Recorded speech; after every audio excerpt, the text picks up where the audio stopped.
Mission सुरक्षा के तहत आपको बता दें, मिशन सुरक्षा परिषद के राष्ट्रीय अध्यक्ष गंगाराम अम्बेडकर के पत्रकारों के हो रहे लगातार उत्पीड़न को लेकर नाराजगी जाहिर की है। उत्तर प्रदेश में मीडिया और पत्रकार के खिलाफ अधिकारियों की ओर से अपनाए जाने वाले मनमाने रवैये से नाराज हैं। अपने बयान में कहा है कि यह घटना बेहद निंदनीय है, इस पर कार्रवाई होनी चाहिए। लेकिन प्रशासन की ओर से इस तरह का रवैया मीडिया के लोकतांत्रिक अधिकारों को नुकसान पहुंचा रहा है। उत्तर प्रदेश के पिछले कुछ महीनों से पत्रकारों के साथ हिंसा के मामलों ने रफ्तार पकड़ ली है। हमें आए दिन यूपी में पत्रकारों के साथ हिंसा और बदसलूकी के मामले सामने आते रहते हैं, वहीं सुनने को मिलते हैं मामले, लेकिन प्रशासन इन मामलों को संज्ञान में लेने के बजाय उल्टा पत्रकारों को ही गलत साबित करने में जुटी हुई है। हाल ही में यूपी के उन्नाव जिले में ब्लॉक प्रमुख चुनाव के दौरान मियागंज ब्लॉक के मुख्य विकास अधिकारी दिव्यांशु पटेल को एक लोकल पत्रकार के साथ मारपीट करते हुए देखा गया है। देश में तेजी से बढ़ रही जनसंख्या को लेकर अपनी चिंता जाहिर करते हुए प्रधानमंत्री नरेंद्र मोदी ने जो देशवासियों के छोटे परिवार की अपील की है देशवासियों से, उसका मिशन सुरक्षा परिषद के राष्ट्रीय अध्यक्ष गंगाराम अम्बेडकर ने इसका समारोह किया है। अरे दो तरह से काम चल रहा है। एक तरफ तो बीमारी का इलाज चाहते हैं, दूसरी तरफ बीमारी पैदा करना चाहते हैं।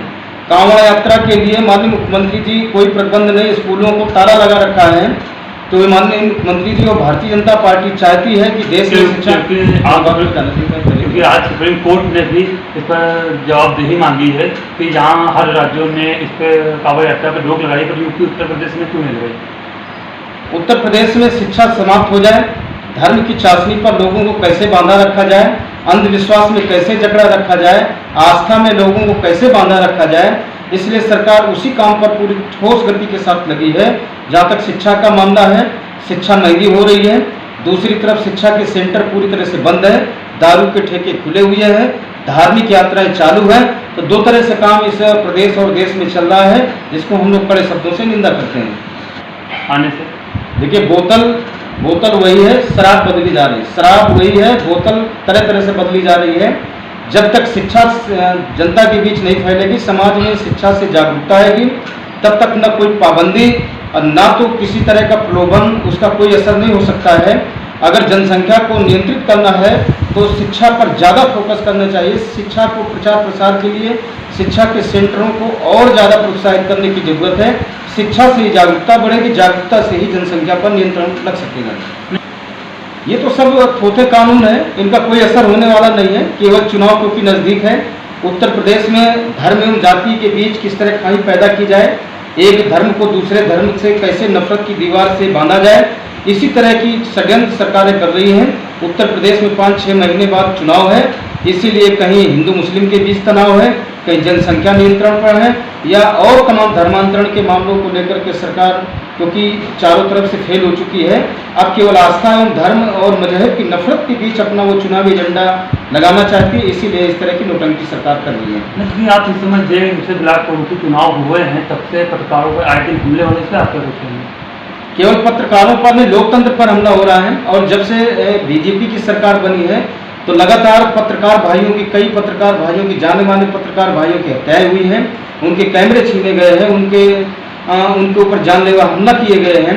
पत्रकारों के साथ साथ आप लोगों ने देखा कि अभी हम लोगों ने देखा था कि एक IAS ने एक शादी के प्रोग्राम में एक महंत के थप्पड़ जड़ दिया, पूरा देश हिल गया था।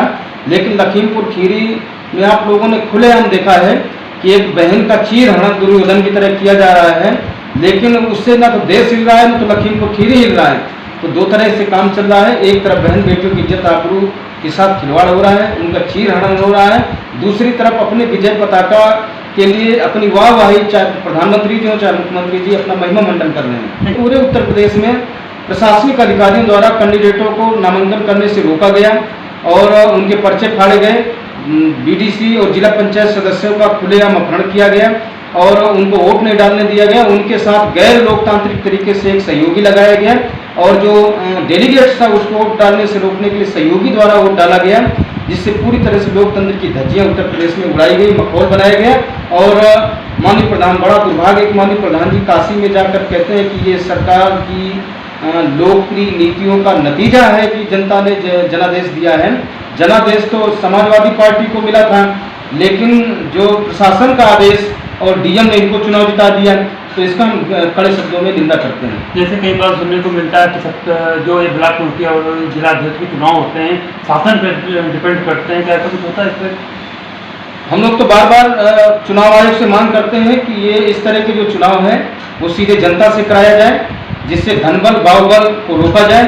ये सही है कि जिसकी सरकार होती है तो ये सत्ता के चुनाव होते हैं, सत्ता के उसमें तमाम प्रशासनिक मशीनरी उसका बेजा इस्तेमाल होता है। तो जिस तरह नगर निगम में मेयर का चुनाव और पार्षद का चुनाव सीधे जनता करती है, उसी तरह ग्रामीण अंचलों में भी जिला पंचायत अध्यक्ष और सदस्यों का चुनाव और ब्लॉक प्रमुख और क्षेत्र पंचायत सदस्यों का चुनाव सीधे जनता द्वारा कराया जाना चाहिए, जिससे लोकतंत्र में ये धनबल और बाहुबल को रोका जा सके।